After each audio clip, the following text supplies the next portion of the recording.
and it says VeggieTales never forget. And this is from VeggieTales. Yeah. Like, this is an official post from them. That feels like capitalizing on a tragedy. Yeah. And that's like having like a 9/11 sale. Yeah. Talk like, never forget our great deals. Yeah.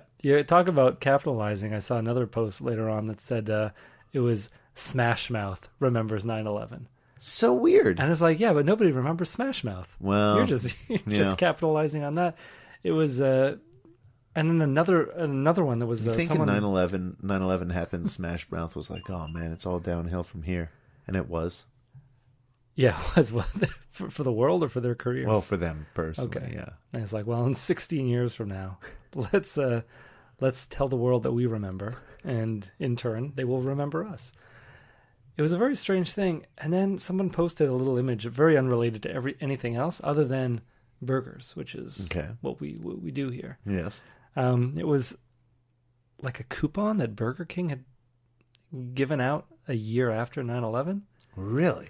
Yeah, and it said, in honor of our fallen heroes, free medium fries with this coupon. That's so weird. And it was a year later. That kind of seemed, I know, in honor of our fallen heroes in like a cursive font. And then it was like, well, what are they getting at? And it's like, oh, free medium fries. That's so strange. Why a free medium fries? I don't know. Why not just go for a large? That too. Why fries? I mean, I remember fries are cheap. In the aftermath of 9/11 that everything became freedom. Yeah. Freedom fries, freedom toast. Basically, the French things became freedom. Yeah. Freedom kissing. Yeah. I don't know what else there would be. You know, making a coffee in a freedom press. Yeah. Yeah, well, I don't know. I found that was a very strange thing. I don't think people reacted very well to it. I can't imagine. That it's so weird. Yeah. It is very... Never forget to get a medium fries. Like, it's so weird. Yeah, with the purchase of... No, I think this was really just, hand this coupon in, we'll give you the medium fries. Where are you getting the coupon even? I don't know. It looked like something out of a newspaper. Okay. So weird. Yeah. Very, very strange. Very... not without... Like, I could say maybe now. You want to do it 16 later? Go ahead. But a year later, offer something more than medium fries if you're going to do something. It just seems so weird. Even now, like, okay, so 9/11 happened 16 years ago. Here's a medium fries. Yeah. Like, I don't understand. No, I think the best thing you're having a bad day because you're remembering the terrible time you had last year. Have some French fries. You'll feel better. That's one angle to take, maybe. I suppose. Have you seen the new a trailer for the new 9/11 movie? No, I didn't know there was a new 9/11 movie. There was a new 9/11 didn't we movie. already have two 9/11 movies that both came pretty much too soon? Yeah, but one of them... like Nicolas Cage as a cop. Yeah, one of them was Nicolas Cage. Was it called cop. Ground Zero? I think it was. Something like that. And the other one was like Flight, whatever the number was, I don't recall. Where like, what was it, like Marky Mark takes down the... No, it wasn't Marky Mark. No, I don't think he had anyone so high profile. I think the biggest name was Nicolas Cage. That was a different movie. Yeah. But I don't even remember this other one. It was about the flight. And how the people tried to be heroes. Well, I imagine it doesn't have a happy ending. No, I can't imagine, no. Not like at least Sully. Well, if only it was Sully. Yes. Because at least on the ground, Nicolas Cage could be a hero. Yeah. But you know that nothing's going well for the people. The people in the flight, that's true. But this new movie, Sebastian, I'm going to tell you two people in the cast. Is it directed by Oliver Stone? It's not. No, for sure it's not. I don't know who's directing it, but it's not an Oliver Stone movie. Okay. This movie seems like a movie that should have come out in the 90s, but it just wouldn't have made any sense because it would have predated 9/11. Okay. Charlie Sheen and Whoopi Goldberg. What? Charlie Sheen and Whoopi Goldberg are in a movie together in 2017. But it makes... Are they as themselves? No. Because it's 2001? That would make sense. No, they're playing characters. Now, this movie... boy. This movie is taking place... I guess every one of the other movies showed you a different aspect, like a different viewpoint. One of them was on the ground, one of them was in the plane. Mm-hmm. This one is taking place in the building, except they are trapped in an elevator. Is it a comedy? No, it's not a comedy. It's a movie about like about 9/11, about the planes crashing into Is the it called towers. 9/11? It's called 9/11. Oh man. The trailer starts with them all, getting ready for their day. A bunch of different people. Oh, Louis Guzman is also in this movie. I love Louis Guzman. And That I mean, I like him weird in grouping. comedies, but he's also a very good actor. So I feel like that might give this movie a little credibility. Guzman? But if Guzman is giving you credibility, that's not a good start. No. But they get trapped in an elevator, and from what I gathered from the trailer, most of this movie is taking place in the elevator with people on their cell phones hearing about what's happening. It's like, oh, there's another plane coming. Oh, the plane just crashed into a building. And then they talk about that for a bit. I'm sure it's intercut with... I really hope it doesn't leave the elevator for the whole movie, and it's a very low-budget movie. I hope it's just all in the elevator and they just hear about everything over the phone. But then the trailer gets really weird because about halfway through the trailer, it just takes a different approach. And now it's starting to seem more like a documentary where you have Charlie Sheen sitting in a chair in a black room talking to the camera and be like, this film is really honoring the survivors and the people who didn't make it on 9/11.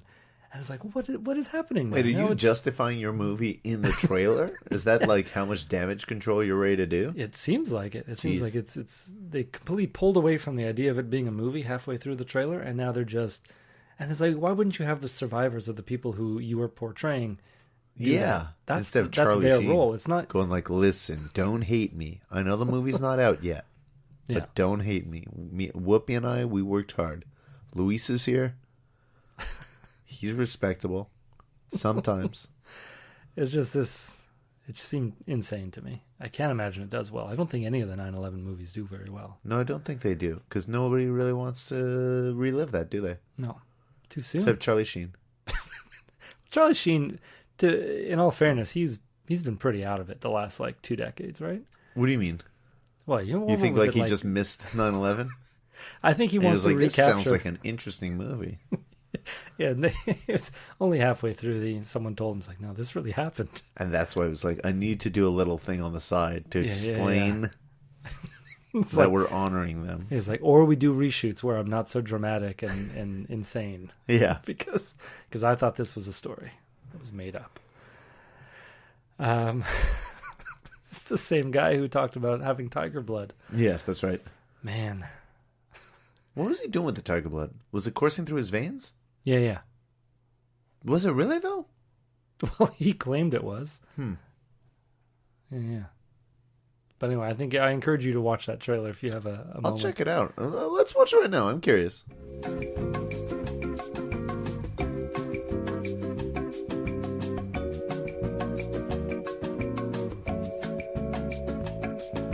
So there, I just showed you the trailer, Sebastian. Very, very strange. Actually, much worse than I had remembered, because we saw a second trailer that even made it make less sense. Yeah. It's a confusing pair of trailers together. Yeah, They contradict each other, the two trailers. they do. They But- kind of give away the whole movie. Well, But we all know then- what happens. Yeah, but you don't know who survived, because these guys are stuck in an elevator the whole movie. Mm-hmm.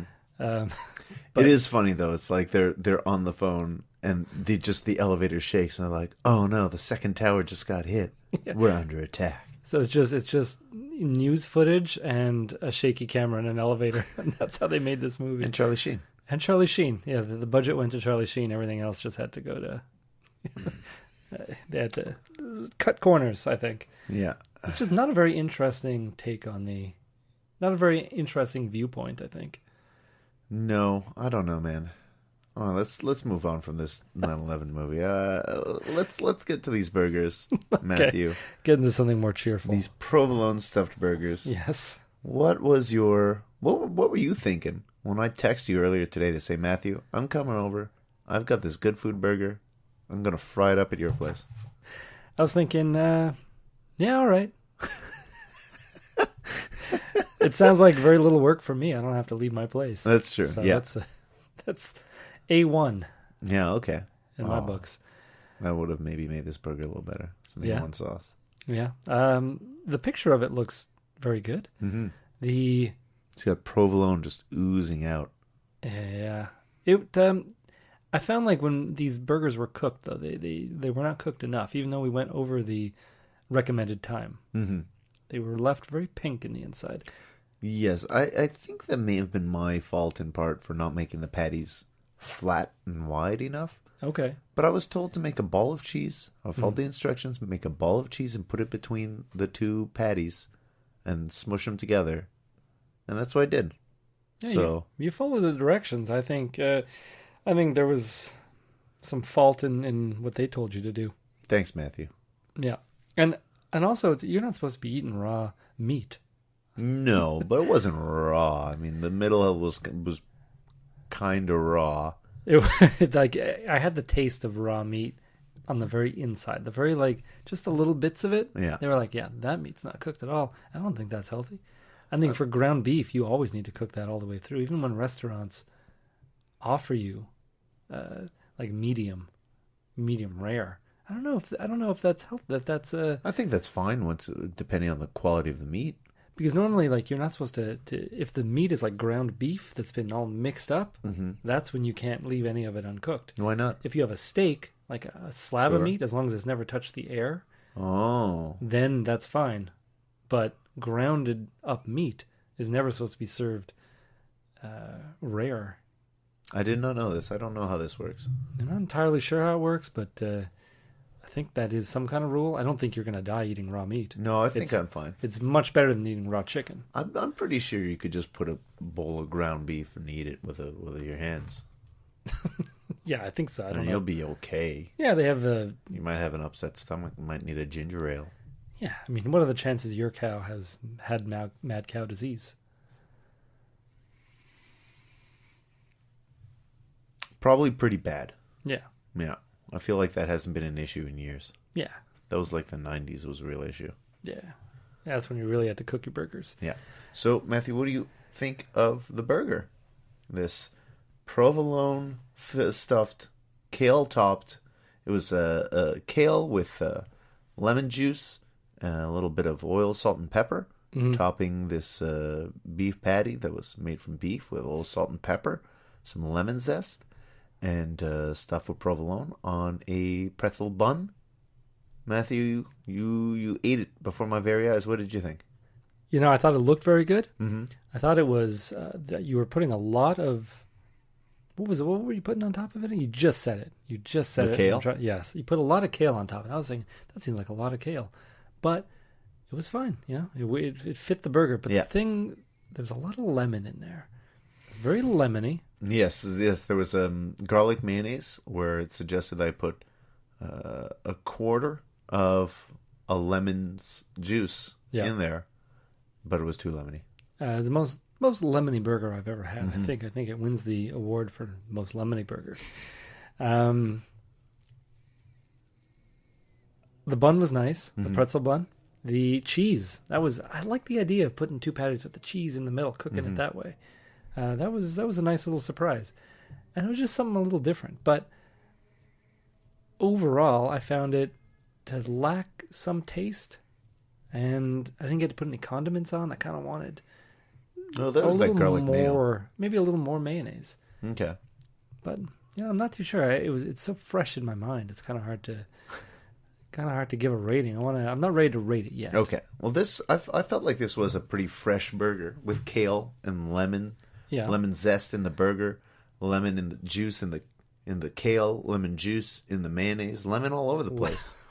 Lemon everywhere. Yeah. And honestly, this is a